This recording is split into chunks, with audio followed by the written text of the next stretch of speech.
आज हामीले यो भिडियोमा हेर्छौं RFID कार्ड प्लस रिमोट लाग्ने सिन्टेक इलेक्ट्रिक लकलाई कसरी फ्याक्ट्री रिसेट गर्न सकिन्छ र कसरी त्यसको अल युजरहरू डिलिट गरेर नयाँ जस्तो बनाउने। त्यसको लागि यहाँ हामीले कसरी गर्ने प्रोसेस यहाँ छ। यसको स्क्रिनशट लिइहाल्नुस् अनि हामीले रिसेट गर्नको लागि सजिलो हुन्छ। सबभन्दा फर्स्ट हामीले delete all users and remote control users. त्यसको लागि press and hold the reset key and then release after 12 beep sound. जस्तै यहाँ रिसेट की छ, यसलाई हामीले थिचेर राख्छौं अनि 12 चोटी बीप साउन्ड आउनु पर्यो।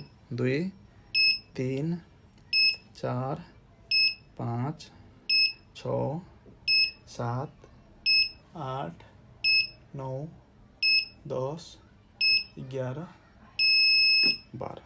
अब लङ बीप दियो अनि 3टा कन्फर्मेसन बीप दियो भनेपछि अब यो इलेक्ट्रिक लकको अल युजर डिलिट भइसक्यो। रिमोट युजर पनि, कार्ड युजर पनि, कीरिङ युजर पनि सबै। अब हामीले फेरि फ्याक्ट्री रिसेट गर्छौं अल युजर डिलिट गरिसके पछाडि। त्यसको लागि press and hold the reset key then release after 8 beep sound.